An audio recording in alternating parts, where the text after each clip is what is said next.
Good afternoon. Welcome back for the next panel in the conference on narratives of the night. And I would like to take the opportunity to introduce Professor Nasser Rabat, who will moderate this panel. As many of you know, Professor Rabat is the Aga Khan Professor and Director of the Aga Khan Program for Islamic Architecture at MIT. As an architect and historian, his research interests include the history and historiography of Islamic architecture, art and cultures, urban history, modern Arab history, contemporary Arab art, and post-colonial criticism. Professor Rabat has many books and scholarly articles. The most recent books include The Destruction of Cultural Heritage from Napoleon to ISIS, co-edited with Pamela Karimi, and what translates in English as Criticism as Commitment, which deals with the roots and consequences of the Arab Spring. Previous books include Mamluk History Through Architecture, Building, Culture and Politics in Mamluk Egypt and Syria, as well as The Citadel of Cairo, a new interpretation of Royal Mamluk architecture. In fact, I had a wonderful tour of the Citadel in Cairo by Professor Rabat a few years ago, and spent also a sort of a wonderful tour of Bahrain. I think it was in 2008, where we explored the various landscapes of Bahrain until it got too dark and we went home, or we went back. I think we went for dinner. So Nasser, thank you very much for agreeing to moderate this panel.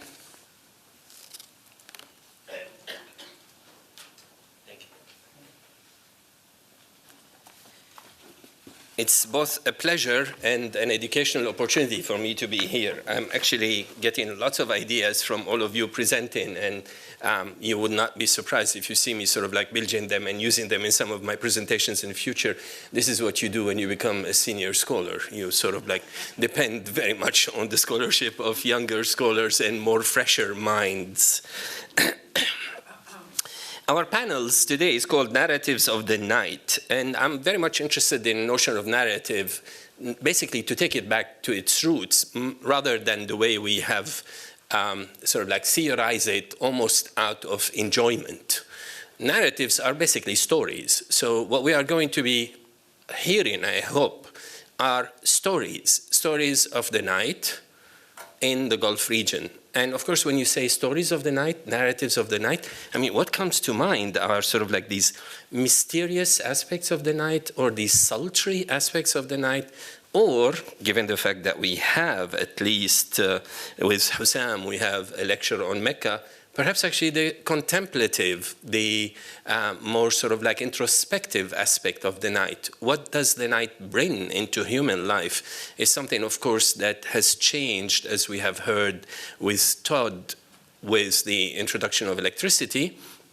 But I would say also that what is happening in the Gulf cities in general is also drastically changing what the night is in this very complex society, which actually jumped or leaped out of a much more socially well-knit and conservative environment into what today would qualify a lot of them as global cities, with global nomads, with basically a population that is constantly in flux, and how that reflects on not just the appearance of the city, but also the way the city is told, the way the city is turned into stories, into reports between individuals. We have 3 speakers, and I'm going to be presenting them each in their own slot, rather than giving all the presentation. And we will start with Wilmot Kidd, who is a photographer and a filmmaker based in New York. He graduated from Princeton University in 2001. Kidd's suburban nightscapes have been exhibited in several New York City shows, and his portrait work has appeared in various publications, including Vanity Fair and Monster Children. He has worked as a cinematographer on films presented at South by Southwest and I'll Take Manhattan in 2011, among other festivals. Kidd also has conceptualized and fabricated video documents for installation artists and has directed short fictional pieces for fashion events and musicians. And Wilmot's talk is titled Sights, Narratives, and Sounds of the Night. Wilmot, please.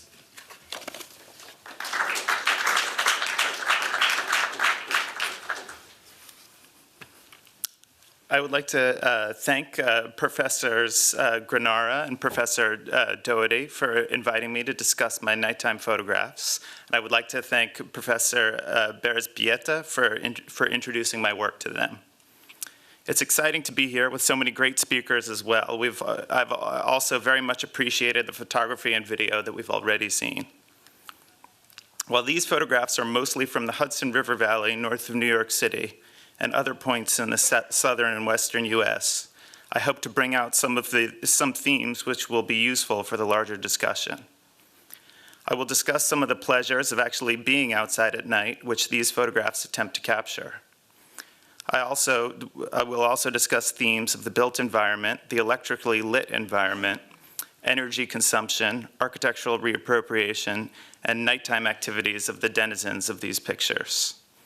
And there are some ideas about poetics, which I'll try to bring out as we look at some pictures.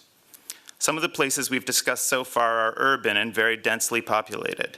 In these pictures, we'll see areas that are not only suburban or rural, but areas that are undergoing further depopulation.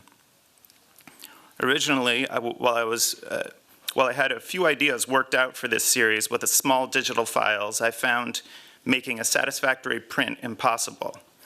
The experience of standing in the places I found was not very well recreated with a small digital print. I had to go back in time to the large format cameras of earlier decades to find something that could capture the massive amount of detail necessary to make an absorbing print.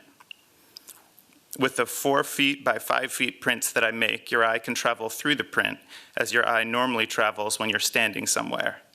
You can look closely at the details by stepping towards the print, or of course step back and view the whole scene. It gives them an immersive feel. By way of introduction, imagine that you have been inside for a while, working, say, and a point comes when you or someone needs something from the convenience store. To some people, it would be a chore, but to you, it would be a pleasure. A quick walk or a drive is a chance to take a break and get some fresh air. Once outside, you have a larger perspective on what you're working on, or maybe you even drop thinking about it totally. You notice the details of your environment, as in this picture. Maybe something about the pavement or the sound of a car up the way, or maybe a joke about some kind of extreme packaging that some marketeer saw fit for a Jiffy Mart, or that the wires overhead come together like the prow of a ship. The day was filled with goals to be achieved and those concerns to be handled, but now the night has fallen and people begin to put away those specific concerns until tomorrow. You have more mental freedom to think about what you want to think about. It's still early. Here, the viewpoint is looking east into the total black of night. But back in the car driving west, one can still see the end of twilight outlining the trees. Here, I've been struck by the way the light creates a space for the building just under the tree line in the sky. I circle back and pull over to see about a composition. I walk around with a small digital camera taking snapshots from various angles, and in this case, settle on a point of view similar to how I first saw it. I started setting up the large camera, and as I'm doing this, a breeze delivers my scent to a dog who starts barking. There are 2 houses nearby, and this area is clearly well watched. The garage here has not been used for a while now. Grasses are retaking the parking lot. They show the yellowing color of the drier, later summer. But the light still comes on every night, paid for by someone, and it's enough to signal to anyone that they probably shouldn't mess with the place. The light catches bits of glass in the gravel and reaches out to the edge of the road. Without the light, there would only be sky and the silhouettes of the trees. In a sense, there are two overlapping but distinct elements. There's the built environment, and there's the lit environment. As twilight turns into darkness, the sky and tree line disappear, and with them, the sense of space beyond the current scene. The lit environment now hangs in a more abstract darkness. The facade of the building is nearly flat and lit with a cool white light. Above, two squares pierce that plane and show a warm reddish interior. An old television and an exercise bicycle sit by the open windows. Light catches some asphalt on the main road, as well as 3 cables overhead, which all link to the larger world of people. Still, the darkness around isolates the scene. Night is one of the great metaphors, and malleability, indeterminacy, and interiority are some of its main qualities. I'm going to point out another quality, the blank page. I think of the way this collection of rectangles and shapes and colors sit as a kind of glyph or letter form in this abstract darkness. The idea of a letter form hanging in an indeterminate space is probably one of the main points that I think of in almost every photograph in this series.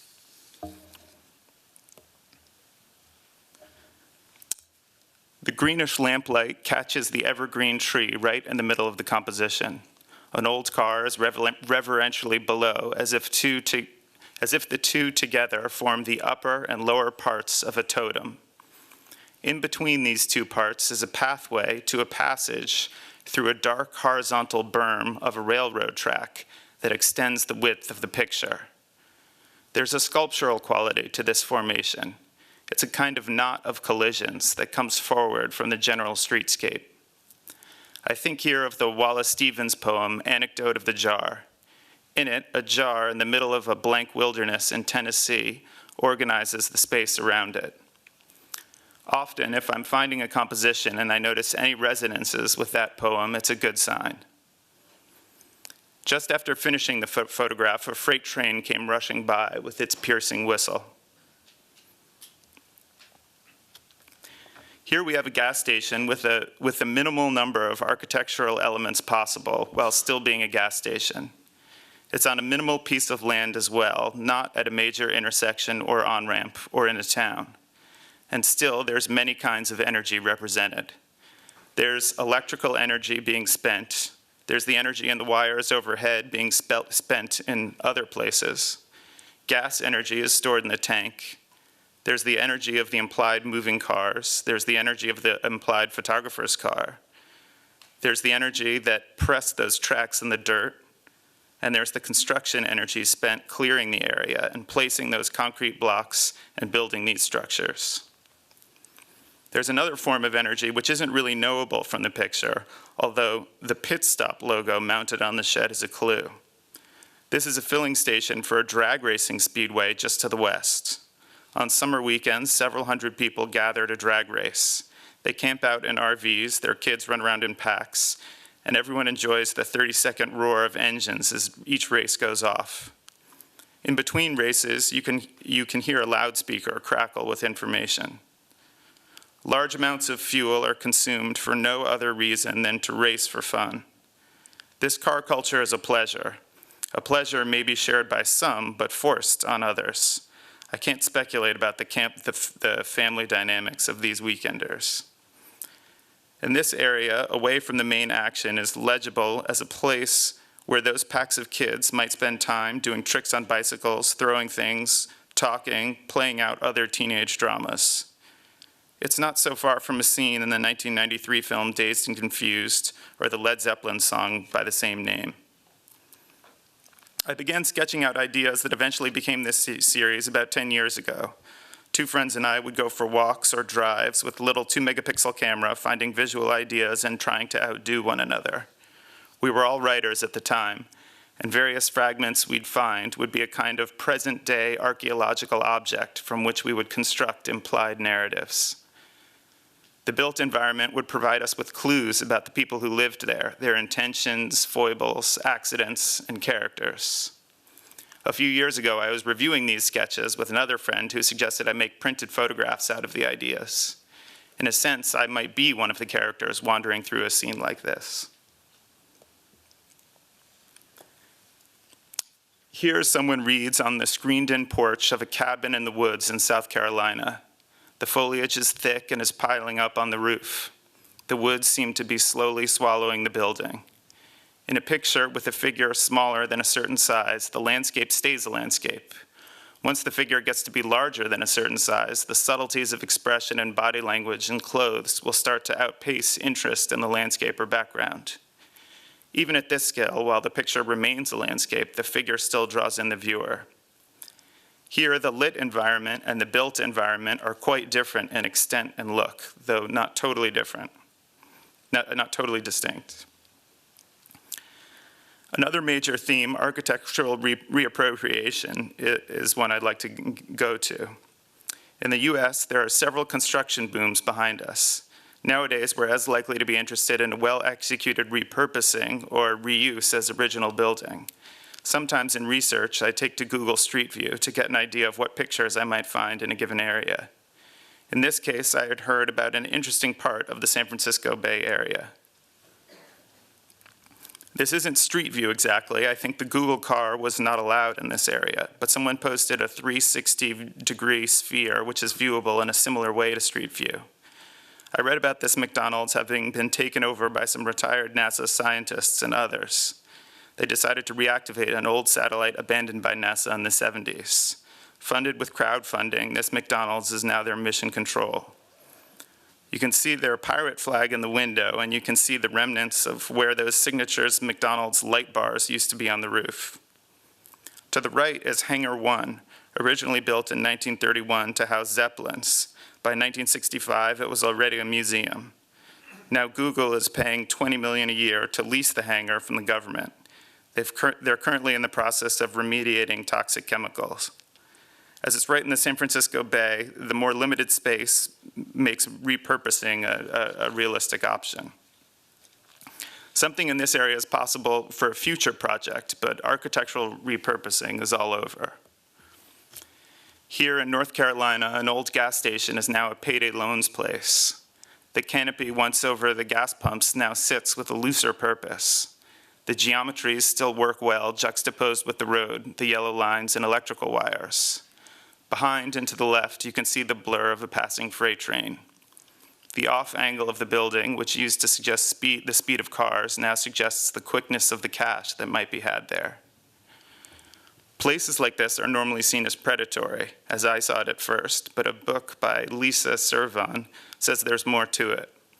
Her initial hypothesis is that people who are living with very little money usually have a very good idea of how it's all spent. She found that larger banks don't operate at the speed and risk level that places like this can operate. For example, a landscaping company in the spring will be making investments for customers much faster than customers are likely to pay back. A large bank is geared for established businesses that already have their own cash reserves. Once I found that out, the nature of the irony I thought I saw changed. There's a further question of reading a landscape. I'm often thinking of what would be legible to a viewer of the print, from obvious to subtle but noticeable on extended viewing to impossible to know without outside information. In this case, new information after the fact affected the print. Finding out more about the payday loans lifted some, but not all, of the more nefarious weights in this picture. I also think of legibility not just in terms of information, but sensations as well. To find a viewer who mentions a sensation that I too had experienced can be a helpful confirmation. This gas station had recently gone out of business.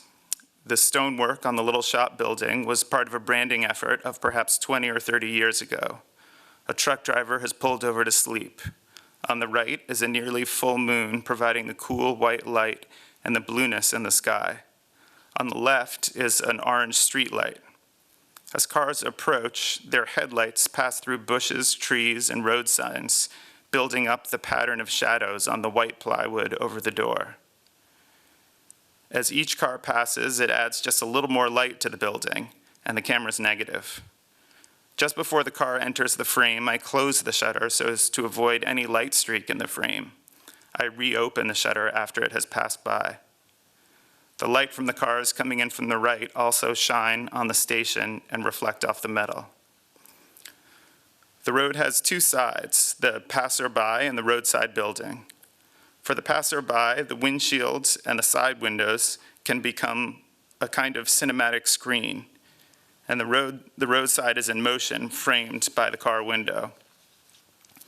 Architects of those buildings sometimes try to colonize that screen of the passing car. Sometimes a simple neon sign will do.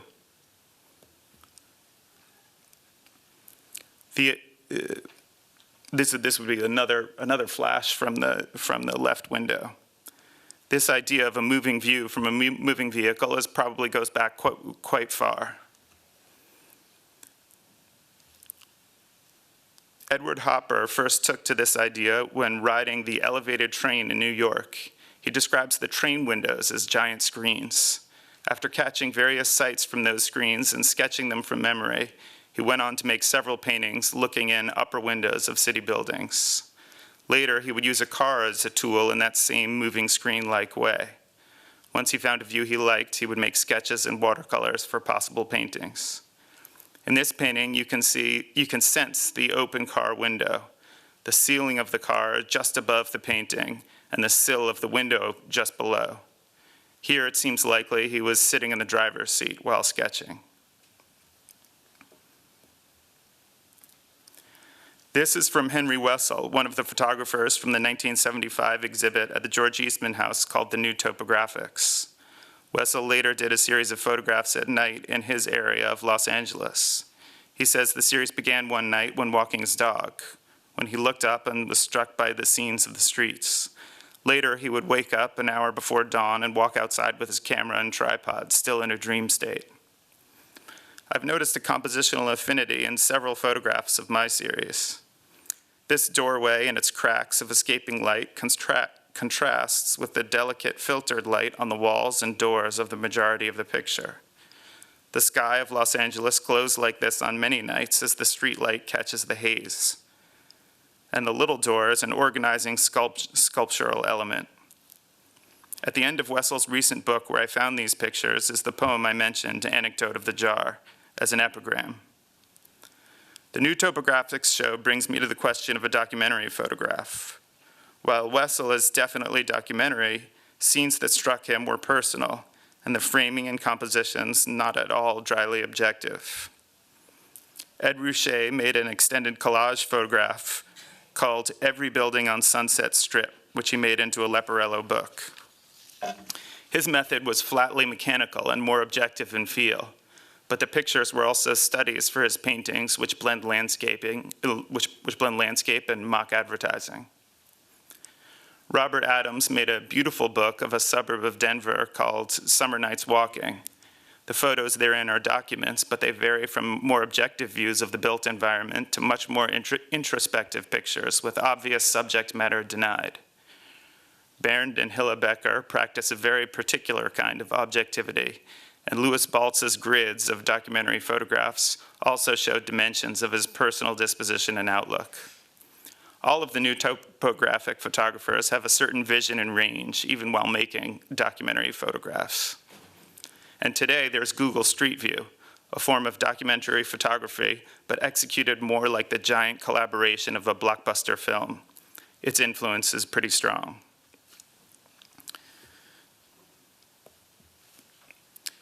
Here's Robert Adams from his book, Los Angeles Spring. It's a beautiful book. He has a way of screening his main subject, ecological disaster, with trees and shrubs. Smog is overwhelming the few trees there are. The foreground and background are reversed in a way from his earlier pictures, which have the built environment in the foreground. I like how Robert Adams arranges human and natural elements in his pictures, a critical feel and a forgiving feel. I'll go back to another photograph in the series that I think bears some affinity with Robert Adams. Here, the viewer is standing just past a stand of trees to the right, and just at the edge of a highland marsh pool. This is a pass separating the Connecticut River Valley from the Housatonic River Valley, and I'm not sure to which valley this water will eventually run. The Queen Anne's lace is catching the moonlight, as are the waxy leaves. The bright moon is lighting the whole landscape evenly, with the same broad brush sunlight would, giving the picture an echo of daylight in terms of the light's shape. The human mark has receded deeply into the picture. A cellular phone tower is visible on the hill, and the road would probably be hidden in the brush if not for the streaking lights of a passing car. In the sky, a streak of light from the passing plane can be seen. This is not a document of a cell phone tower exactly, as the viewer is so far removed. But these technologies of telephone and flight and road are parts of some of the great space-spanning architecture of mobility. Available to a broad cross-section of society, these architectures appear frequently in songs, films, poems, and novels in many ways. People also mention, I want to add here, that people also mention the sound of the car radio as being a major influence in a scene like this, or as the idea that radio is accessible from anywhere makes radio a space-spanning architecture as well, and mass media as well, because even throughout the 50s it would have been accessible from anywhere via the radio or newspapers. Another, and also you're likely to hear in places such as this, the sound of a train whistle, which is also a space-spanning, it's alerting its presence to people nearby. But you hear it throughout songs. The train whistle will be played by a harmonica, a guitar, a fiddle, a vocal, and right at the part of the song when the road, for whatever reason, is playing a pivotal role in the adventure or the life or the circumstances of the singer.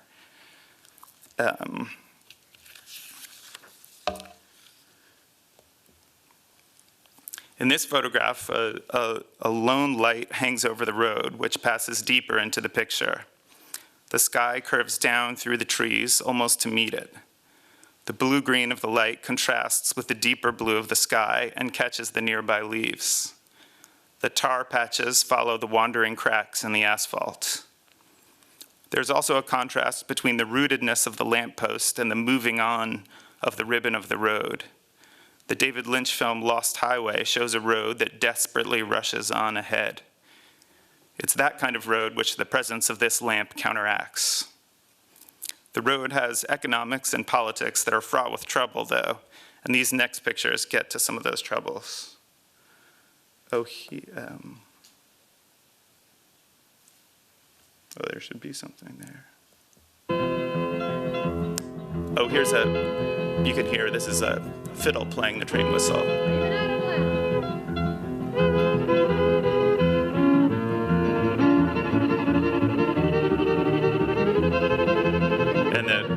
The rhythm is roughly thinking about the tracks.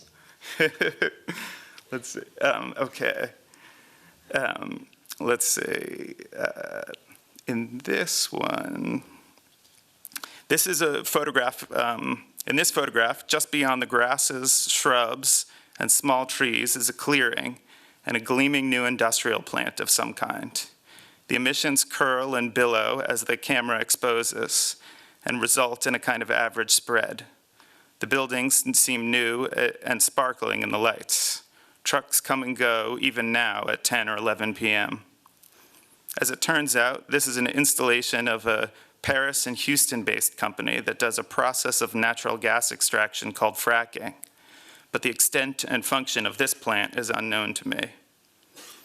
I think of the Nathaniel Hawthorne short story, Young Goodman Brown, in which the main character, just married, is rushing to a meeting of unknown purpose in a dark wood.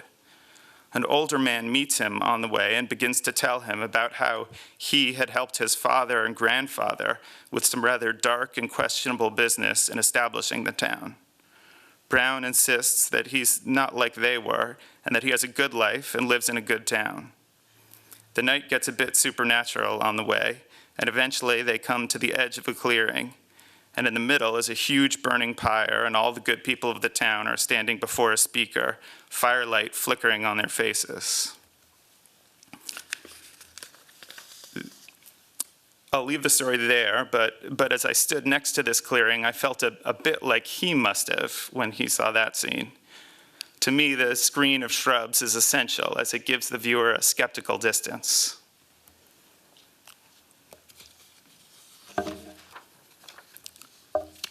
This, I don't want to get too political, but this picture is from Blacksburg, Virginia.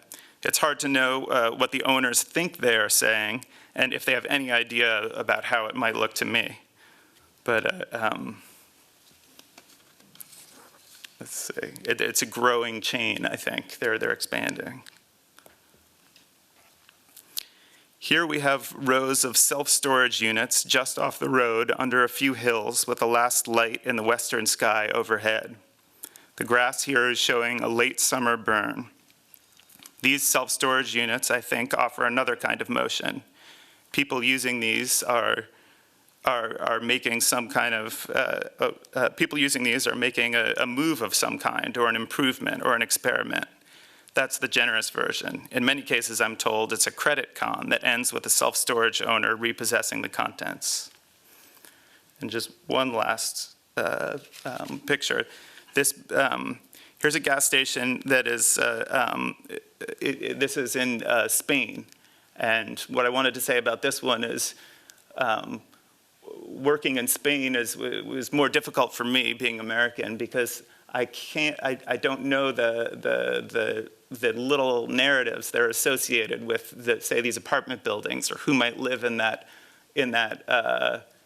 room there. So I'm not sure which implications I'm touching or what these objects mean or places mean nearly as well as I know it in the U.S. And so as a photographer working in a different country, the amount of language that you need to learn a huge amount of language to get up to speed with what's going on in another place. And thank you very much.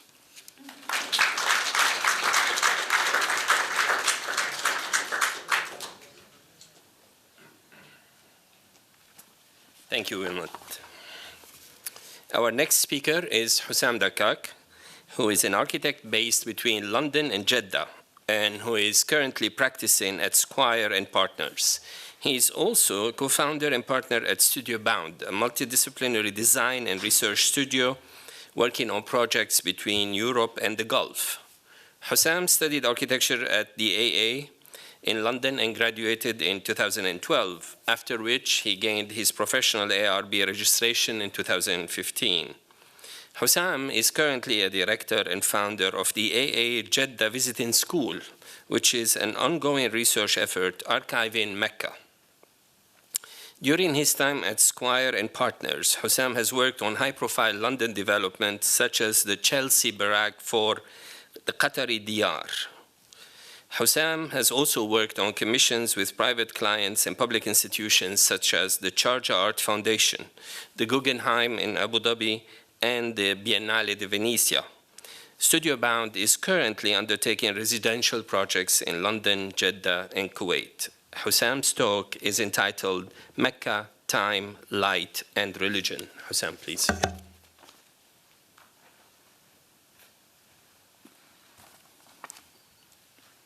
Well, thank you, Nasser, for that introduction. And I'd just like to take this opportunity to thank Professor Doherty and Granara for hosting this symposium and for inviting us to present our work into Mecca. So just something that I'd like to point out from the very beginning, which I believe is very significant when discussing Mecca, is colloquially, Mecca often implies reference to the Grand Mosque and not the city it inhabits. And this is something that I just wanted to point out from the start, especially when considering Mecca at night, and where it is actually during the night where stark differences actually tend to emerge most vividly between the mosque known as the Haram and its hosting urban domain. And one thing I also wanted to point out is that actually, interestingly, is the relevance of the theme of night to Mecca itself and Islam, where the nighttime holds religious significance, which comes to impact Mecca and our experience of it, and something that I actually aim to relay during the course of my talk. So, time,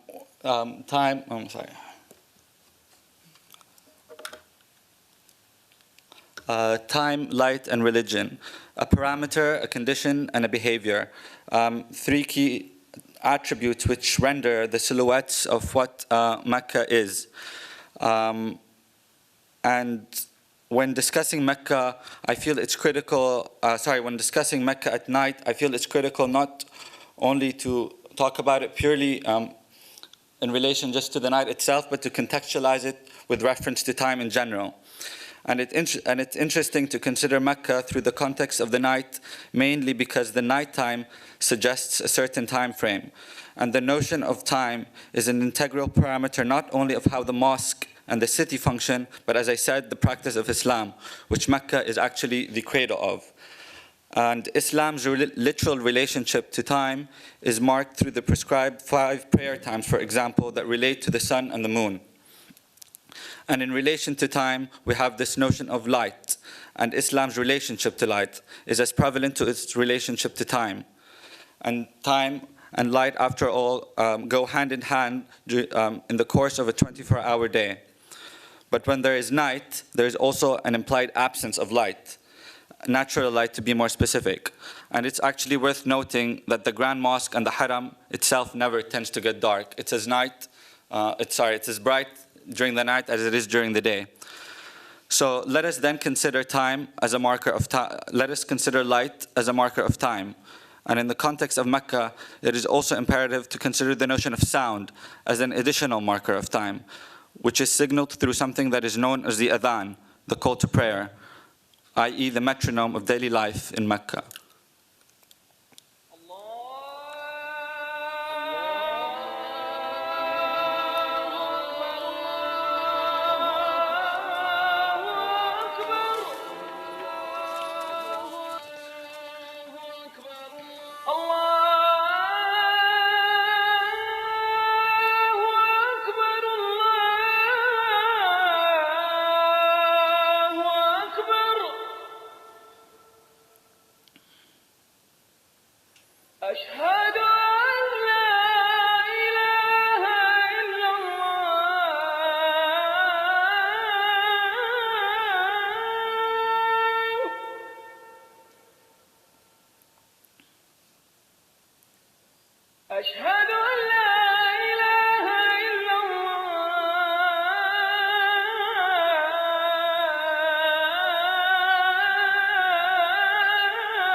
The adhan, which essentially summons all Muslims to pray, presents itself as a common denominator across the urban domains of Mecca, whether it is in the Grand Mosque, in the mountains of Al-Hujun, or the slums of Al-Sharashif. The adhan not only signals the time to pray, but also signals the passage of time, and this extends from day and into the night. So let us then consider this. If light can mark the difference in time from day to night, then sound acts as the unifier. More so at night, in the absence of light, which casts shades of difference, sound presents itself as the uniting narrative in the night skies of the holy city. And this is one drawing that we've actually done as part of our research in Mecca. And what the following drawing presents is a mapping of the projections of the adhan we did from the minarets of the Holy Mosque to the city around. And essentially, what we're looking at here is the top scale represents the distances from the Haram itself at 20-meter intervals, and then the bottom scale refers to time and the passage of time. And basically, it's interesting what we deduce from the following mapping is that the adhan itself from the mosque, and obviously not including the other mosques throughout the city, can be heard up until more than a kilometer away. So if sound presented unity, then light presents difference.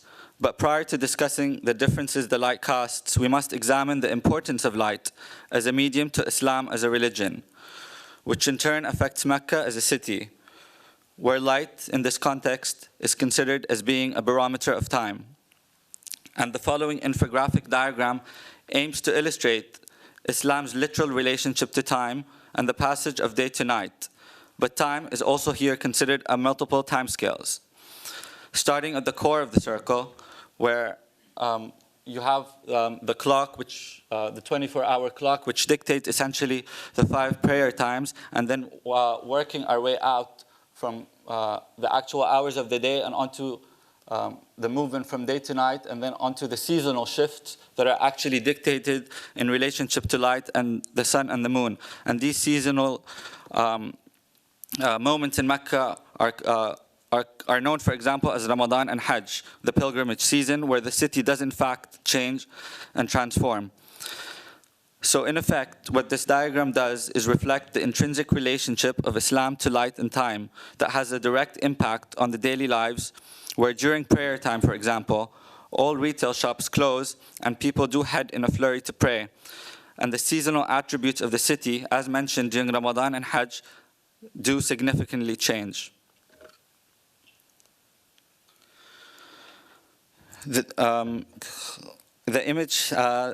following image shows how the streets actually, for example, in Ramadan, tend to change, where people are actually pouring out onto the streets and beyond the defined boundaries of the Holy Mosque, where the mosque extends onto the street. And this actually happens most noticeably during the hours of the night, especially during a prayer called As-Tarawih, which is typically performed between 9 p.m. and lasts for 2 hours.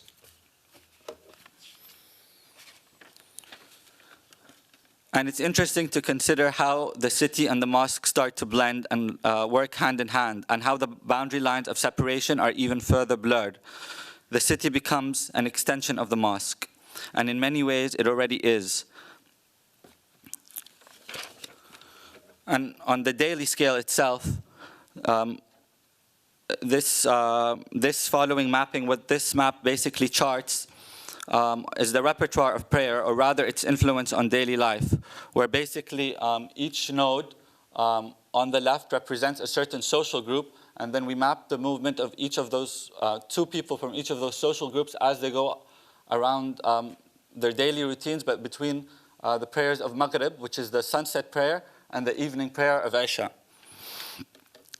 And the top node, this top node reflects the local residents. The central node represents 2 visiting pilgrims, and the bottom node, blue people from the workforce who actually cater to service the haram. And that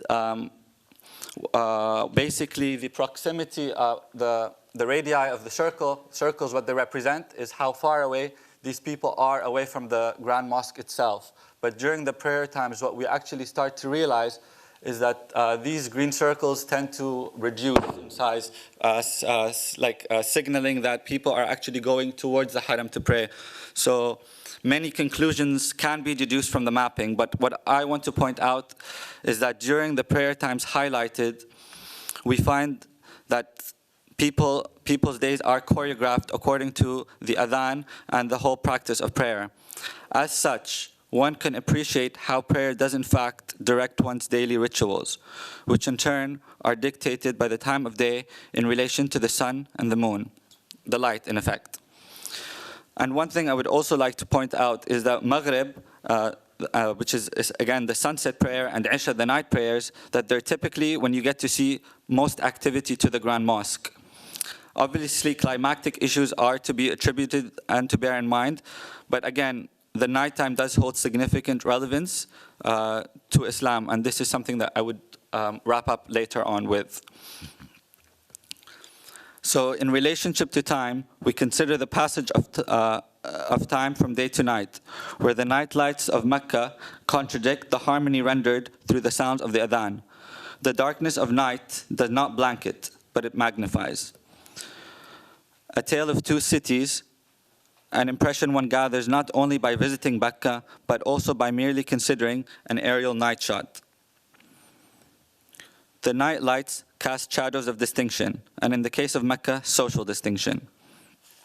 It can be said that such a phenomenon can be true of many cities, where a city center finds itself better lit than its surrounding suburbs. In Mecca, however, what is fascinating are the short distances between the extremely well-lit haram and its surrounding developments, which now cater for a highly privileged niche, and the surrounding neighborhoods merely 700 meters away, some of which are home to the biggest slums in Saudi Arabia, and one of these areas is known as a Sharashif. There is no gradual diffusion. It is abrupt, which speaks true to the nature of how the city actually is. It is both harsh and crude. And this is a mapping that we've done of Mecca, and what I wanted to show basically is, from this mapping, this is basically the center of Mecca, the Grand Mosque, and its surrounding developments. And in the previous picture, this is basically the most well-lit part of Mecca, but merely meters away, behind the mountains, which actually have now been demolished and no longer exist. Which no longer exist. You have some of the biggest slums in Mecca.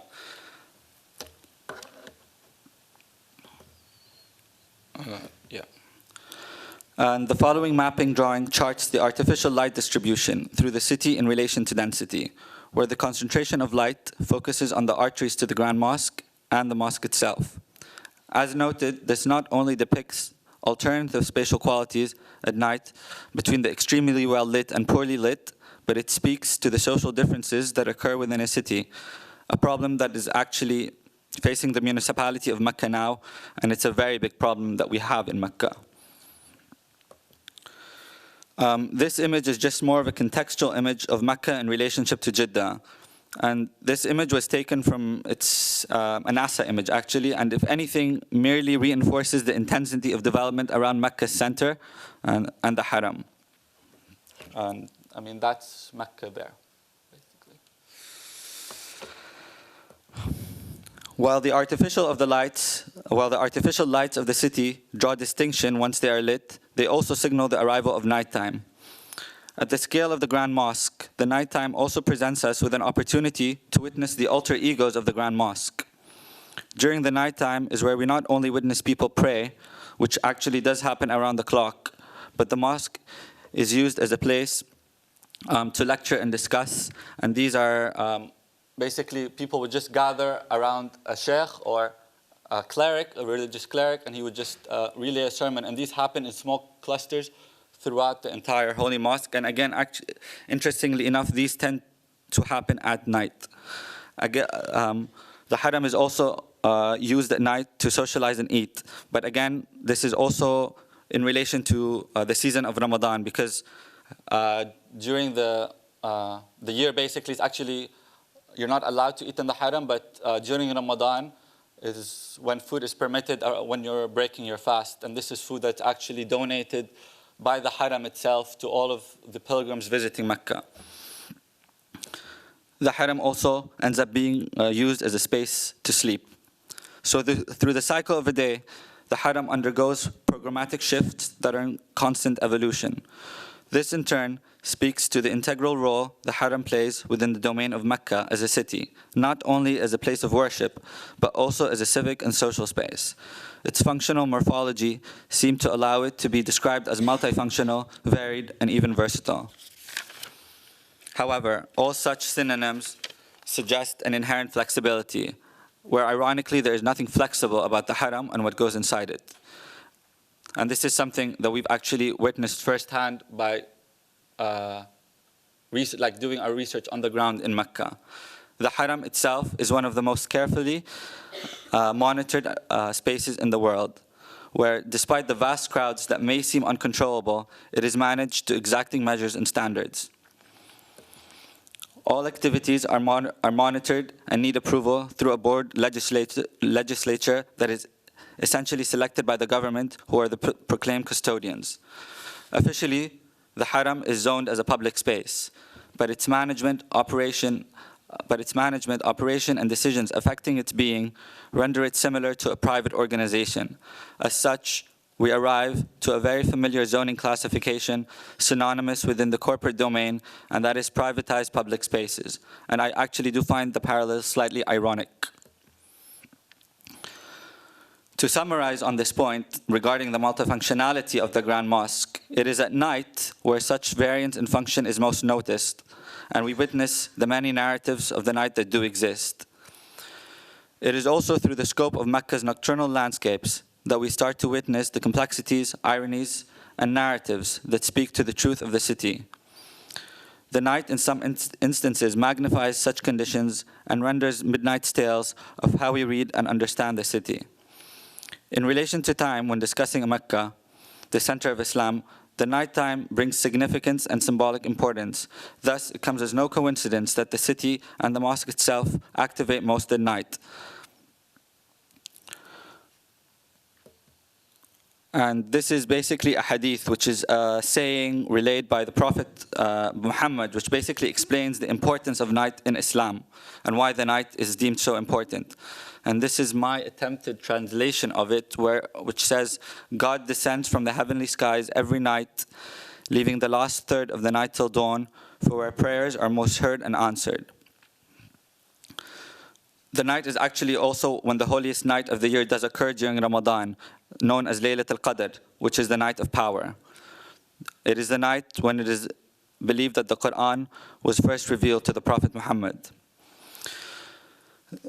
Therefore, in the context of Mecca, the nocturnal is not merely a time frame, but also a period of significant relevance. So as a last thought, it's interesting to consider how the spiritual has in fact an urban impact on the city and how it operates. Thank you.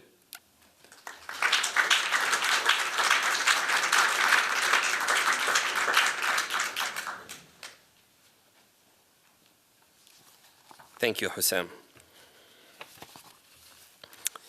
Our last speaker for this panel is Cristiano Luchetti. Cristiano is currently assistant professor at the American University of Sharjah, where he teaches architectural design, urban design, and drawing courses. His research refers to contemporary urban contexts, globalized cities, new sustainable strategies of development and readaptation, as well as vernacular and traditional architecture. He has more than 15 years of experience in leading the design of a variety of large-scale projects in residential, commercial, and hospitality sectors in Europe, China, India, the Middle East, and Southeast Asia. In addition to his professional and academic activity, he is also an artist, and he explores concepts related to urban phenomena that are too intangible to be understood and expressed through the design and making of architecture. I hope you will say something about that. I'm actually curious what you mean by that. And Cristiano's talk is entitled Space Less City, Stories from Sharjah's Instant Modernity. Cristiano.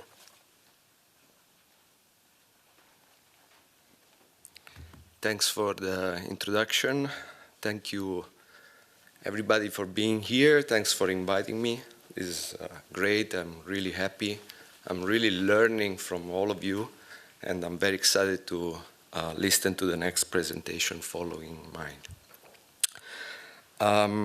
I'd like to read a short prologue before my presentation. I'm very interested in contemporary urban contexts. Casually, this one. I'm interested in what role architecture plays in these scenarios. I live in Dubai and I work in Sharjah, and I find these two cities extremely significant in the debate on contemporary urbanism.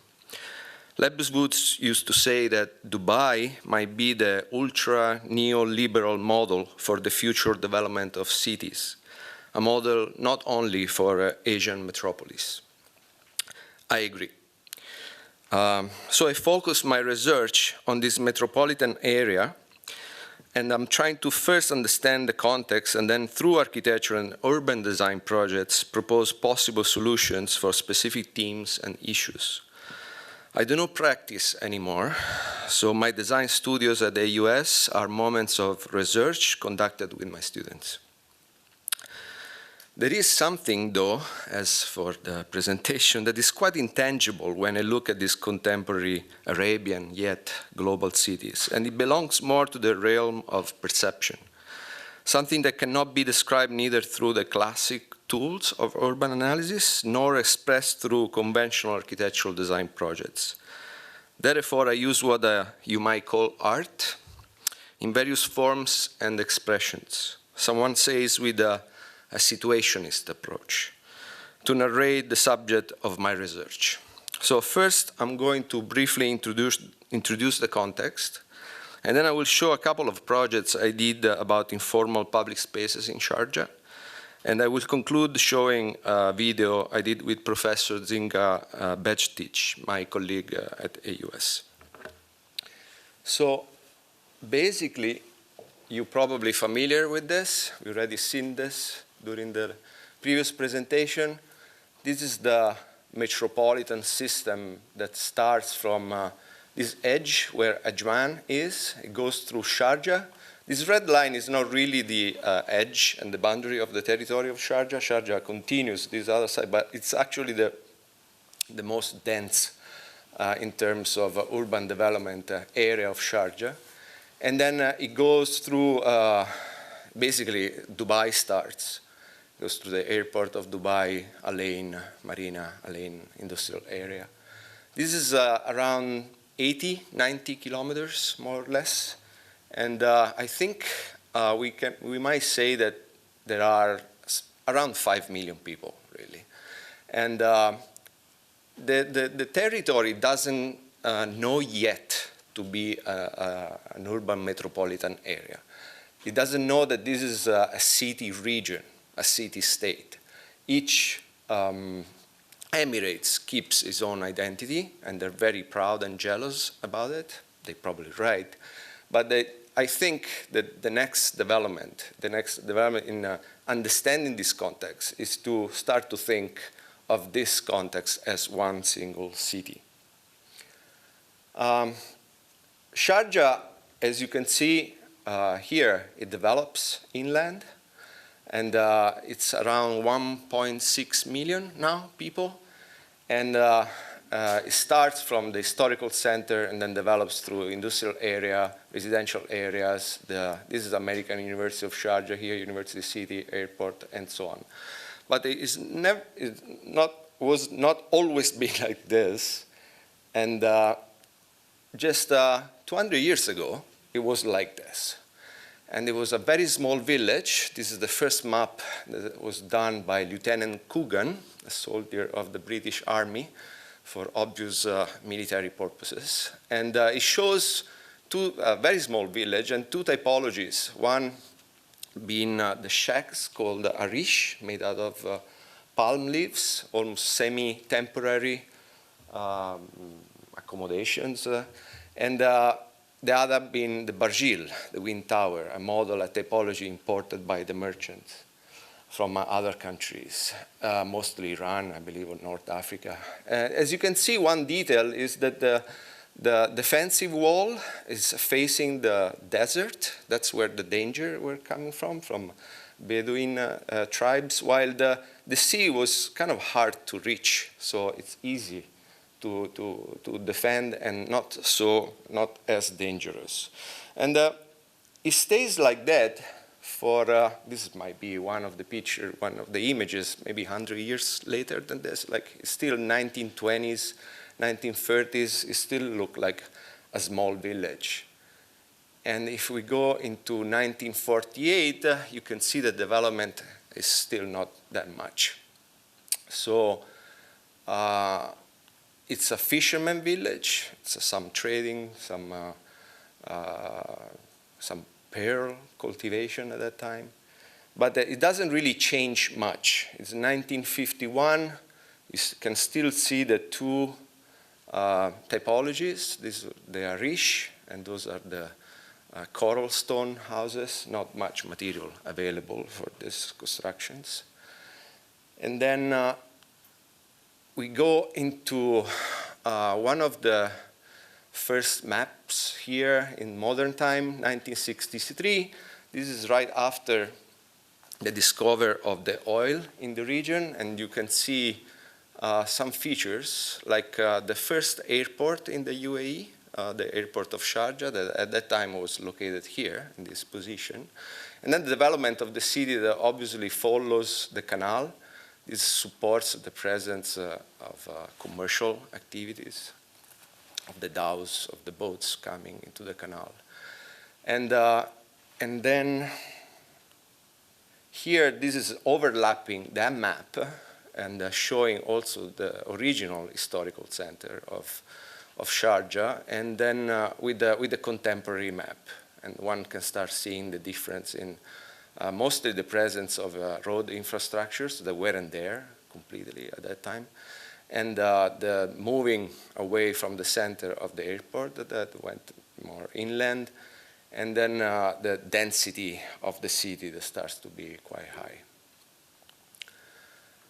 This is also in 1969, is one of the first land use zones master plans, and this is kind of important because the master planning of the city and its use in different zones, its zoning actually, it's very strong, and it's one of the character and very strict as well. And it's one of the character of the contemporary city that we will see in one moment.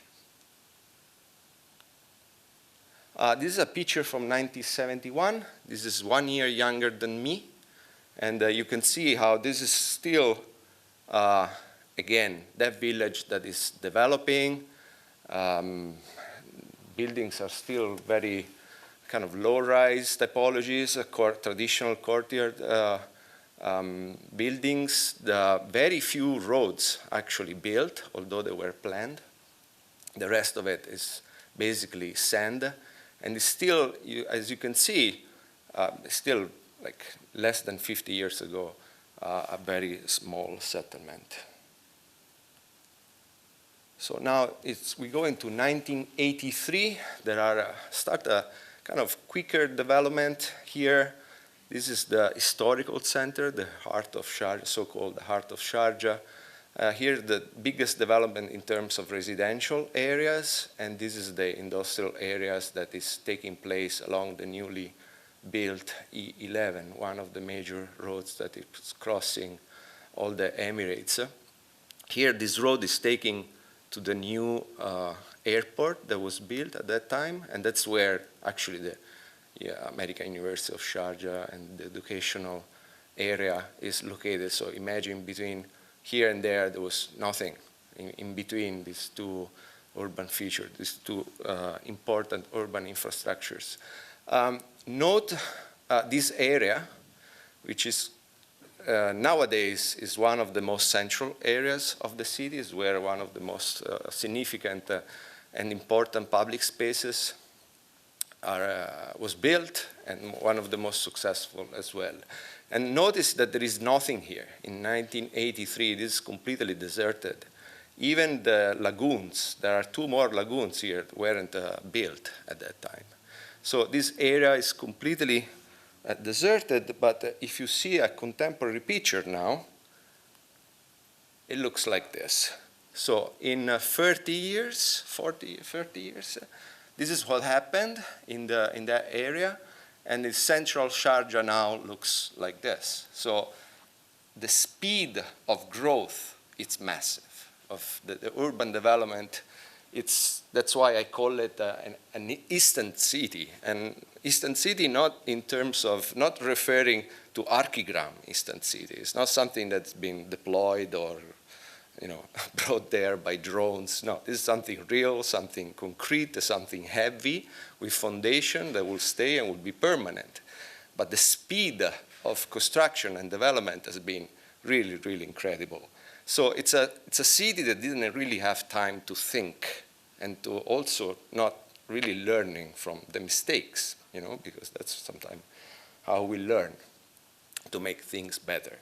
So this is exactly that stretch of empty land that I was showing before is now a place of the Al Majaz Park, one of the major, most important public spaces. it goes all the way to this other important public space called Al-Kasbah. And these are very successful spaces, especially at night, of course, being an Arabian city. And on the weekend, this is quite inaccessible. But as you can see, this is the city, how it looks by the water, right? The water and the kind of green areas are the most important attraction for the inhabitants, and that's what actually makes the space so successful. But if you look at this edge, we can see this picture from above, and the city is also a place for conflicts and contradiction, because as you can see there, that's the park. And this is 2-3 blocks of residential buildings. And this is the E11, the road. And this is the industrial area, which is just next to it. So what it looks magnificent, what it looks really well developed and really beautiful, then as soon as you leave that little stretch of land, this becomes a quite generic city. Something that hasn't been designed, it just happened to be there. And if we move from this aerial view to the street view, that's how it looked like everywhere. Any casual, descending down and going to one of the streets, that's exactly the image of the city. So in order to complete this understanding of the context where I do some of my work, I kind of try to find categories in order to explain this kind of condition, urban condition of this specific context. And obviously the first and the most important is the fast urbanization. As I said, and we all see that this has happened and is happening using modern languages, modern construction techniques, which are mainly speculative. And the quality of all this is kind of left behind, of course. Second important factor is the relationship with the historical identity. Sharjah is considered and likes to consider itself the capital, the cultural capital of the UAE, declaring a certain distance from the, from the fashionable Dubai or from the political institutional Abu Dhabi. And this area, the heart of Sharjah, is a place, it's place for lots of work and transformation, requalification, but still has something to resolve. I mean, to solve the issue between the relationship with the modern, contemporary city and the historical one. As you can see here, specifically in this place, I always thought that this wall was ancient, was from previous time, and then I came to know that this was built in order to defend the women of this area from sexual harassment of the men living in this area here. So it's a sort of a physical declaration of the distance between the heritage of the city to the new development. And obviously it creates all these spaces in between which are sort of no sense, like these are very, if you will, it's very precious land, but the city never knows how to deal with these edges where the scale change so dramatically. And so they're left behind in the development, and solutions are really hard to find, although the municipality and the office of the ruler are looking for solutions, and this is a master plan that is in ongoing effort in order to requalify the area, and it starts with this requalification of this area. This is called Bank Street. It's where the economical boom of the city was happening, and they thought they need lots of banks, so all these buildings were actually at that function, but now they're kind of left behind, that people are leaving from that area. So the master plan is starting from here, and it's becoming this, which is also another massive project in the center, that might risk also to put in danger the different period of time. There is not only the historical area, but the heritage area, but also all the different moments in the development of Sharjah that should be somehow taken in consideration. Another one, as I was mentioning before, another characteristics I find really important is the over-specialized zoning. I call it over-specialized because it's really strict. I mean, this is the industrial area. There is not one single residence there. There is not one single public space there. When it's residential, it's really residential. When it's educational, it's really, really educational, only educational. And so, like, this causes lots of problems, of course, because, for instance, one of the examples that was subject of one of my courses is this area called Abu Shagara, and this area is specialized in second-hand auto market. So they sell used vehicles here. And you can see it from space. This is all cars. This is a neighborhood that is lived, inhabited by cars, not by people. And you know, the people, this is very central, and this is the value, again, of the land. It's quite important because it's central and close to the major, some of the most successful public spaces, some of the most important functions of the city. But then people can't find parking. So they can't actually live in these apartments because the situation, the edge of the road is like this. And it's everywhere in the neighborhood like this. Now, they're trying to fix this. They're moving the cars outside. They found a new location for this market. But this has been an ongoing scenario for years and years. And that's how you find across the city situations like this. Another character, another important subject is the role of the road infrastructures, which they provide connectivity along their direction, their trajectory, but then they create a big wound in the urban fabric. This is only one lane, as you can see. There is another one, the other side. This is incrossable.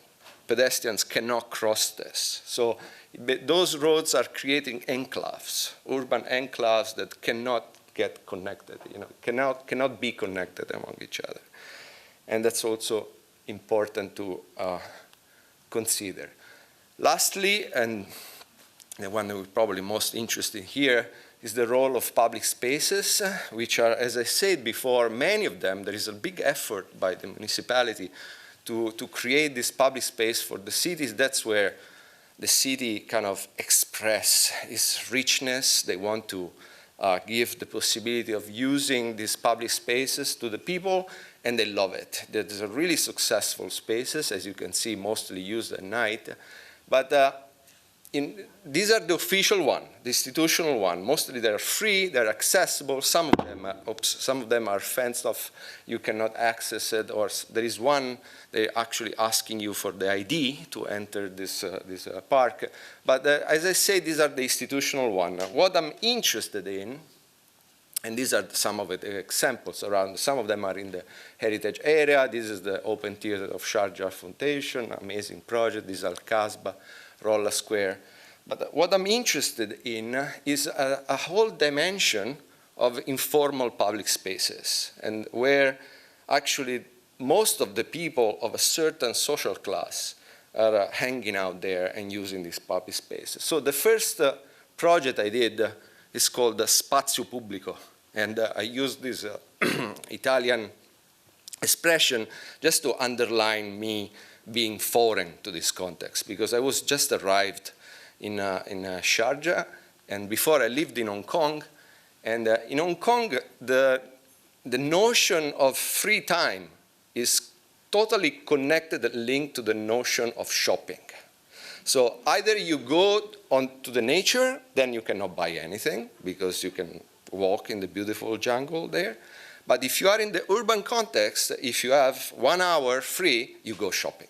Okay, this is a total. This is the only approach, the only idea about free time. And what I noticed when I got here, and I was walking around this area, close to this area called Rolla Square, is these people weren't shopping. And then they sit there, they talk, they do things, but they kind of exchange ideas, they tell stories, but they're not buying anything. So for me, it was shocking. You know, I was like, what you guys are doing here? And also, they are kind of occupying spaces that are not only designed, they're not public spaces. And for me, these two guys are the revolutionary people of contemporary time, because if you think about it, I mean, if it's for them, the whole global capitalism will just fall apart in 1 week, right? It's gonna be dead in 1 week. That's the first thing. The second thing is that they're killing the same idea of public space. Again, I don't know, you probably figured it out. I come from Italy, and you know, we have this notion of urbe and orbe. Urbe, orbe, okay, the city and outside the city. You know, what is citizen and what is nature? This difference between different, so there is a limit, there is an edge, there is a boundary between these spaces. And in here, what is public space? Because here, everything is public space. I heard before, a very interesting presentation, there was a third space, right? And I think this is the fourth space, because it takes all the spaces, because this is not, oops, I'm sorry. This is not a public space designed, right? Designed, there is no urban design, this is a parking lot, and they choose to sit right in the middle of it. So any possible curb, it's an excuse to sit and hang out there. And so I started to study and understand why this was happening, and I think that I was suffering of Orientalism. I was looking at this from the Western point of view, because then I realized that there was a tree, the rolla. Please help me with my Arabic. It's like my Korean, it doesn't exist. And in Sharjah, there was this tree that used to be a community meeting point until it fell in 1978, and that's where the park takes its name. And it's fascinating, you know, if you can imagine that outside here, in the sun, nobody's hanging out, and everybody is under the tree. So this is something that's been done for centuries, right? To meet and don't shop, which is I find it very interesting and very revolutionary. But then, if you notice, if you pay attention closely, you think this is spontaneous. You think this is informal. But then, if you look at this picture, these are stills from the video. It's very long and very boring, so I'm not going to show it. But this is important. Like, you think, okay, they're sitting there. Besides, these are not Pakistani. They're not immigrants. These are locals. Maybe they thought, oh, that's a good idea. We can sit there. And it's hard to see, but this is, again, it's a grass area. It's a green area. But these people are sitting here for two main reasons. One is the cafeteria that is there, which provides tea, one after the other one. And then you will think, okay, so maybe they can sit in front of it, so it's shorter. But no, because here they're playing cards. And it's sort of a club. They're taking place every day, every evening. This is a small roundabout next to the heritage area. But they're close enough to use the end of this paved area and also to enjoy the light that comes from the public lighting. So the location of their seating, it's well designed. It's actually urban design. Oh my God. It's 1 minute, I need to run. Okay, I will go through this quicker, and as you can see, there are many possibilities of using different LAs, something very inhospitable, that are actually very hospitable for people that like to hide and play different games. And finally, our friends again sitting. Okay, so when I presented this project, I presented at the Sharjah Art Museum, and I thought I needed one moment as a synthesis of this work. So I did this installation, where I located these sandals as a presence of somebody kind of talking to each other and communicating, telling stories with the video in the back. These are my friends again on the video. And then all of a sudden I saw this group of gentlemen coming in at the beginning of the opening. I was really surprised. I was like, oh, okay, what's going on here? And then finally, His Highness show up, is there, and I'm here. And he looked at the video for 7 seconds, and then he stared at the installation, and he come to me and he goes, "Where did you find the sandals?" I was, okay. He's a man of culture and a man of humor. Okay, I'm keep going fast. So second project, I still have a video to show. Okay, second project is in this area. I thought, okay, let's move from the center. Let's go to the suburbs. Let's see what's happening there, because now let's see how they use spaces. And you can see the zoning, very specialized zoning. The industrial area, this is a residential one, educational one, the university city. You can see the difference, different typology, different urban pattern. So, and when I saw this, when I arrived, I took this picture in 2012. That I say, oh my God, this is a city without spaces, and so spaceless city. That's where the name of the research came from. And as you can see here, this is a reference in 2017, 5 years later, this is what happened. And only buildings, there are no spaces designed in between. Also, these areas don't have any sewage, any infrastructure, no roads, nothing, just buildings that are plugged in there continuously on a process where, like, no stopping process. So, and that's what happens in between these areas. This is what's supposed to be the public space of the neighborhood. And that's when you get a little bit cozier, you know, a bit smaller with a massive leapfrog development. So, but yet people use these spaces, and they use it, of course, for playing cricket and different games and so on. So what we do, the challenge is to get the students that they have no idea about the space, they live next to it and never been there. Before we design anything, we start to study and analyze it. And we thought, well, let's create something. Let's make something. Let's try to activate an Eastern public space, something that goes there without telling anybody. We just make it happen. So basically, what we did, we created this light installation at night, and with a few pillars, music, tea, and we placed it in this area, in the middle of nowhere, in the middle of the sand, but still in the neighborhood. And this picture was taken by the buildings around it, and all the people just came down and joined us in this Eastern party. And they've been asking, like, can you keep it here forever, right? Because this is just sand. There is nothing there. So we kind of demonstrate that the function can create a public space, even if the space doesn't exist. Next one, I thought, okay, I heard Yasser saying that he didn't want to be a spectator. In this case, I wanted to be a projector.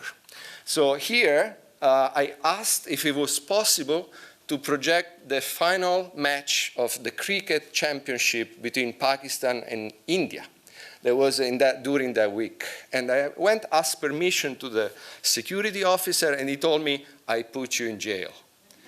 I say, why? Because 10,000 people can come to watch this, so we don't want to risk another revolution, you know, again. So I say, okay, let's project a Bollywood movie.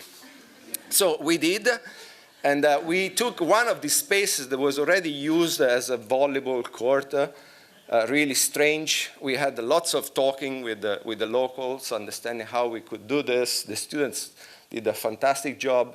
And we projected one Bollywood movie. When the Bollywood movie was over, they asked for another one. So we project another Bollywood movie. And we went on all night. You see, there was the night of the final match. So not many people show up. But it was still quite successful. And people were enjoying the movie from their balcony. So this is like the final picture. So at this moment, This is in the 2012, last fall, Maraya Art Center and 1971 studio design space in Sharjah asked for submission for an application in order to create some community project. I was like, can I project the final match of cricket? And they say yes. So at this point, I was endorsed by an official institution that was coming directly from my friend, His Highness. And we did this free cricket event. We invited people. We kind of created, we had the support of police and so on. And now I'm going to show you the video very quickly that we did. Maybe.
Next one to be heard?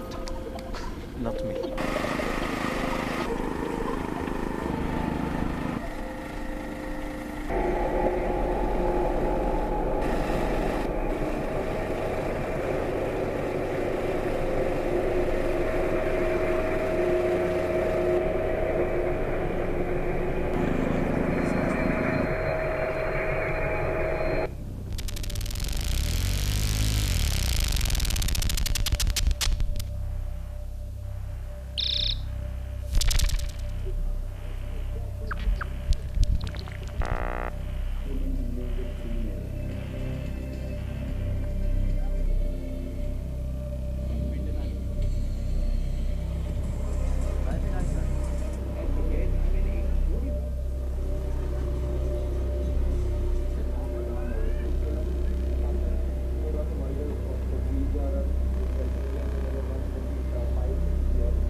To learn on your feet. And at present, we're not seeing that. You look at that shot from Johnson Chance. That's Mickey Mouse shit for me. It should have been followed there, in my opinion, for when you get the ball to the chance and you ball within wicket, and you miss, I'm going to hit. That's 2 runs to the West Indies, and anywhere where you can get runs, it's going to be of vital importance for West Indies in terms of their confidence. That makes the real to Bravo. You can see as well vital importance for West Indies in terms of their confidence.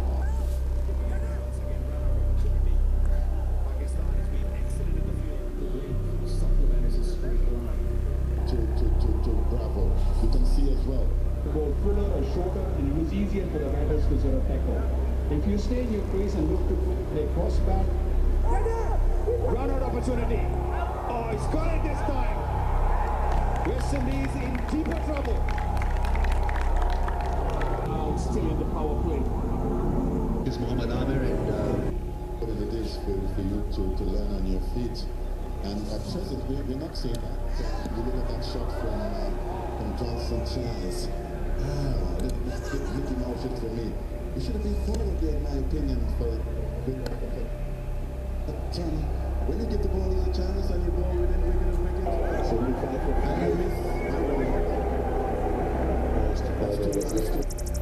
ball that is rearing to go.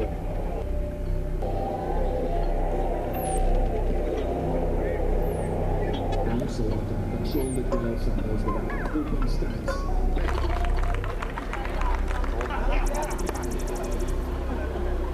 Pakistan! Zindabad! Pakistan! Zindabad!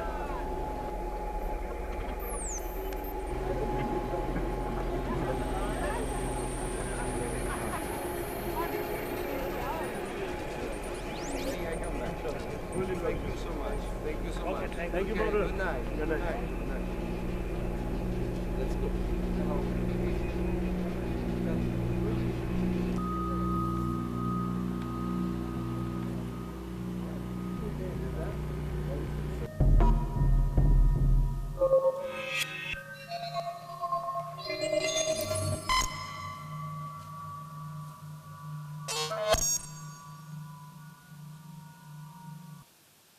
Okay, thank you.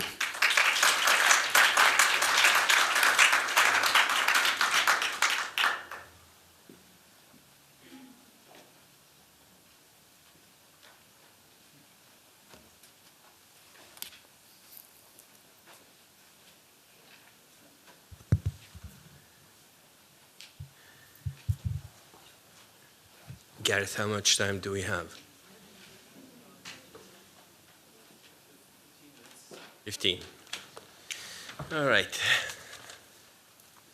Well, I would start by saying that fitting for a session on narratives, I think we had the best pictures in this session, probably the most beautiful photos from the photographer all the way down to the ethnographer, cricket enthusiast. I will start with few comments on each and every one of the presentations and then open the floor for questions. Going back to Wilmot's presentation, I very much appreciated your images, and I captured from your presentation few things. This jar organizes the space around it. It seems to me that your jar is a very thinking jar, and the way you framed, captured, represented all these images. But what was very interesting to me is that what made your images come alive is the text. And you somewhat proved to us in here that text and image don't need to be sort of like two modes of representation. They could complement each other and sort of like deepen our experience of whatever it is that we are experiencing. In your case, it seems to me that Edward Hopper, who you mentioned, is an extremely strong influence on your work. Of course, Edward Hopper was very famous for representing the solitude of people in the city. And Wilmot Kidd probably will become famous in representing the solitude of buildings in the landscape. You treat your buildings as somewhat of sort of like a sentient being that are expressing that solitude through perhaps actually more your manipulation of the light on them. But your buildings do speak to us, and you somehow sort of like also channel that speaking through your presentation. And you did it very, very beautifully, I should say. Hossam, the monster in your presentation, which was never mentioned in your presentation, of course, is that Abraj al-Bayt. And you showing us actually the sacred space through a focus on Abraj al-Bayt seems to me to be intentional, even though you didn't say anything about it. I mean, I don't know who did that film, but that film to me was horrible. And I mean, what made it even more so is your emphasis on that very delicate relationship between time, light, and religion. And there was that monstrous sight. And as a matter of fact, actually, as you were playing the Allahu Akbar, and I'm thinking to myself, actually, this is something that we all teach. Clock towers came to Islamic cities as signs of modernity, but they were also actually a challenge to the traditional way of syncopating time in the Islamic cities before. And they came here to say there's another order, another way of actually organizing time. And it seems to me that what Abraj al-Bayt was this, again, horrible Islamic Big Ben with the Allahu Akbar and the huge crescent on top of it, what it's doing, it's actually usurping the function of the dictation of time as the adhan is happening. Because I'm thinking, if I'm actually walking around in the haram and I hear the adhan, the first thing I'm going to do now is I'm going to look up and see what time is it. So that is no longer an indication of time for me, as much sort of like as a reminder that perhaps I can now look at the time. I hope you meant that critique. Beside also the critique of the slums and what's happening to them, and the changing of the face of the haram, and the changing of the face of the city. You mentioned something about the privatized public space, but it's more than privatized public space. This is a declassification and a reclassification from class of what's supposed to be sort of like the uber Islamic space open to all Muslims. And it seems to me that the rest of the Muslims are being now somehow sort of like sent out to the periphery of the haram. If my understanding of some of the projects in there are sort of like in the layers that you were representing to us and all of that, that the transpiring of the sound of the adhan, but my recollection of the projects of hotels that I know of being built in Mecca, you go down in the stars of the hotel as you get away. But then the sort of like the hotels that are at the end, in the sort of like the fifth periphery, if you want, they are hotels for 30,000 people. I actually consulted on a hotel that was supposed to be for 30,000 people, 5 to a room. It is designed as such, and it is 16 kilometers from the haram, and they would be bussed every day down there. So your soundscapes illustrated to me also a social scape that is happening in Mecca, and illustrated it very, very strongly. Cristiano, you are very much the artist without you knowing it, I assume, or perhaps actually without you emphasizing it. It's called Dadaism. I like the fact that you noticed that these cities, the three of them next to one another, did not have time to think and learn from their mistakes. As a matter of fact, actually, I'm going to say that they don't even have the time to acknowledge that they have made mistakes. As we probably know, that these cities are exporting their model elsewhere in the world as if it is sort of like a model to be imitated. So perhaps these cities need to stop a little bit and think a little bit, and we need to encourage them to do that. The distance between the heritage and the contemporary, I found that to be profound, but I actually find it to be profound not as a particular case of what's happening in Sharjah. This is how we are treating urban heritage anywhere in the world. I mean, urban heritage has become an enclosure. I mean, you see it everywhere. Of course, actually, in most cities, urban heritage is the old city, and the old city was surrounded by walls, and the old city had grown outside of the walls, so it is central. So it is possible to see it that way, especially when you restore the walls.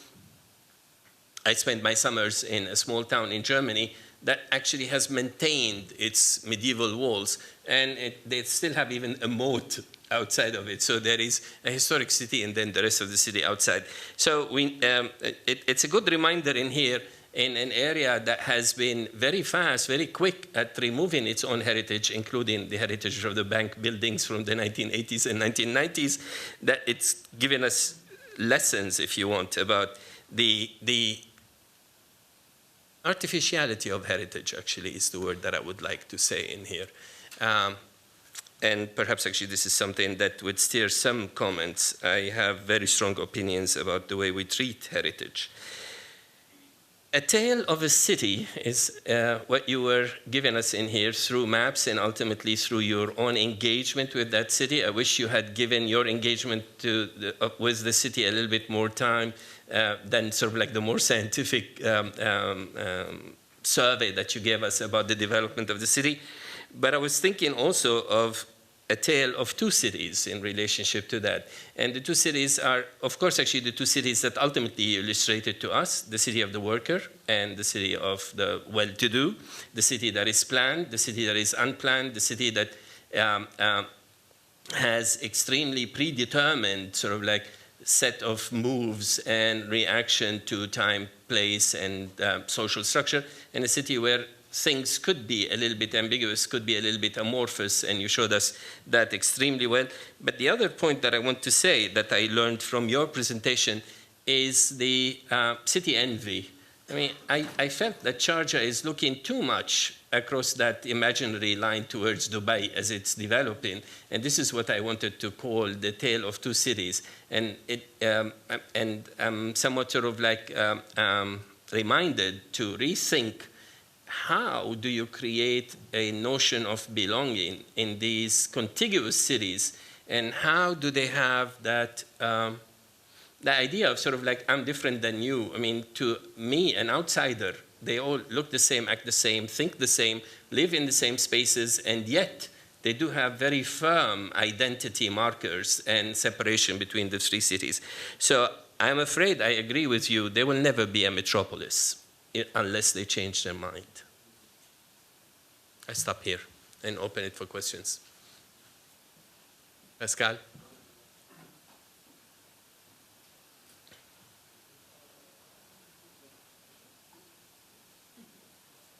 Hello, thank you. My question is for the last paper.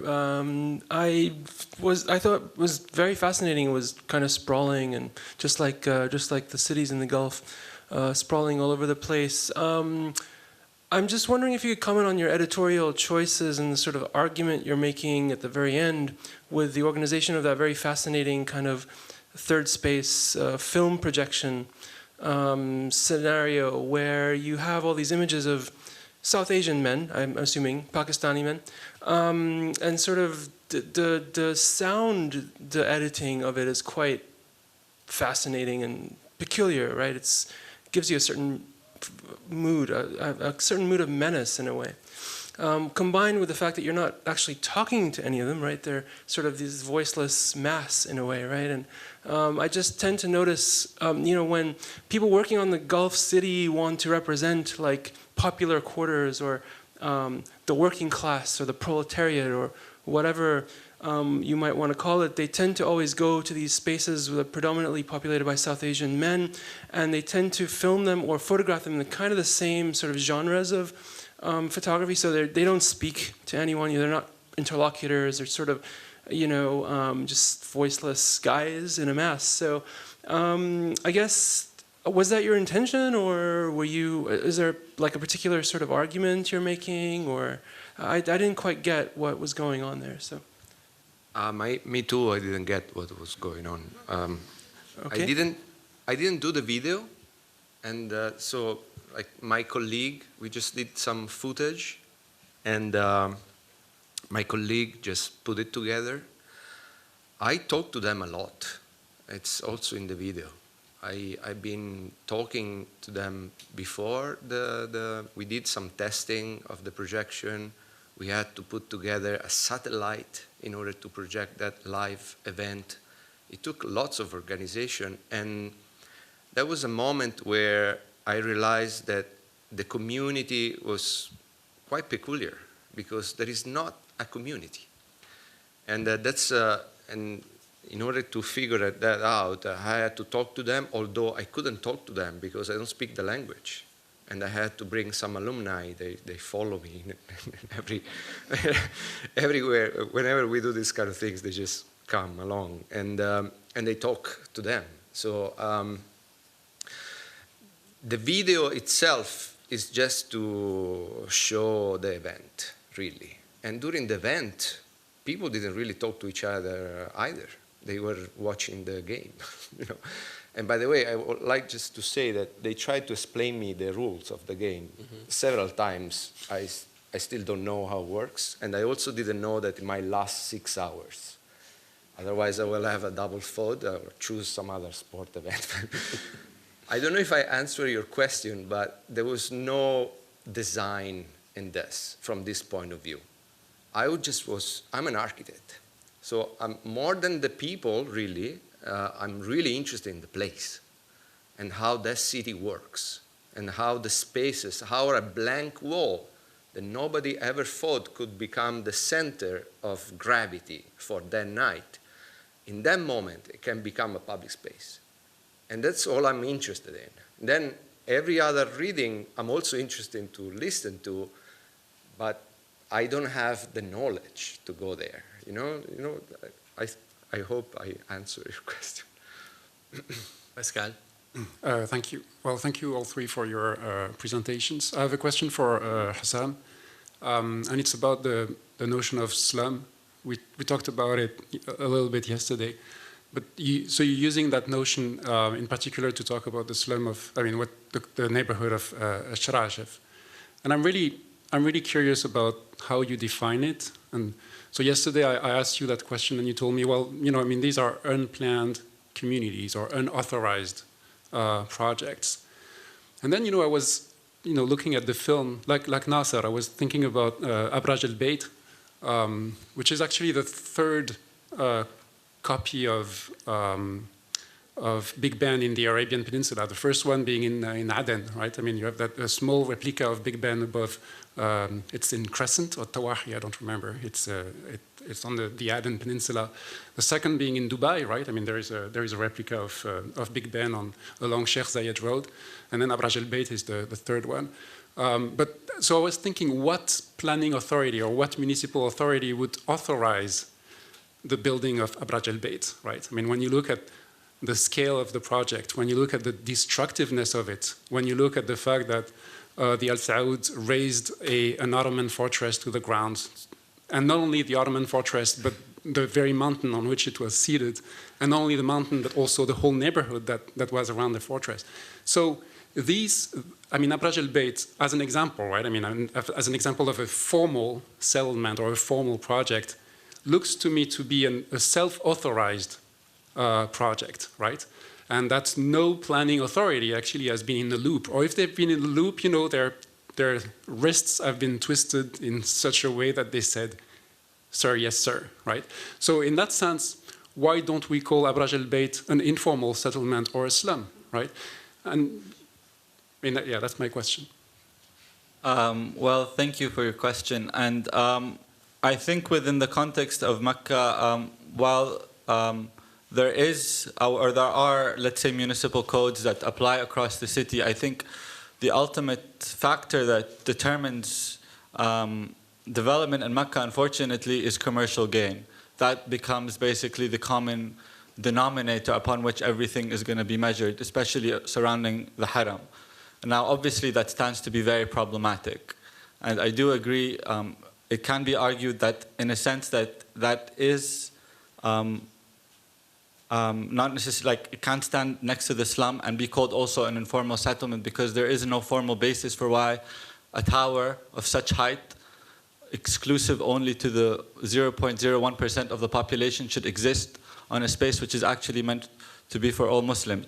Unfortunately, it also doesn't make sense to us, even one's residents in Mecca, the ones studying Mecca, as to what governs these developments other than it is commercial gain. There is no prescription or no formula that has been written down to which people are necessarily following or adhering to. And the problem with Mecca as well is there is not one big plan for the city. Every single city is planned almost separately, depending on who the owner is.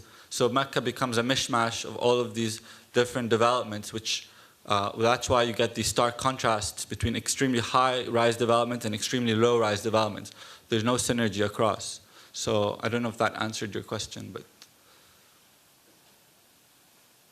Mariam, this is going to be the last question because Thanks, we are Nasser. running out of time. So this actual question is for Wilmot, and then my next one is for, I think it's Cristiano. So Wilmot, you actually showed one of the images of Ames NASA Center, which was the McDonald's that was installed there. And you alluded to the fact that, you know, there's a lot of this Silicon Valley, San Francisco Bay Area that things are being retrofitted. Have you gone on to photograph other areas?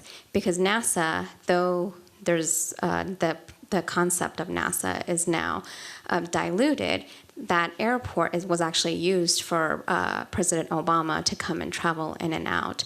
Or residentials are now becoming 2 zip codes or 2 units where garages are now being rented out. Have you further developed the photography exhibit? That's a site for a future look. I haven't been to visit it. I've only seen it in that Google form and read about it. But it seems like a fruitful place to look at. It's interesting how an old government facility is, or what they try to do with it, and the interactions and how the fabric of the surrounding area absorbs those old buildings.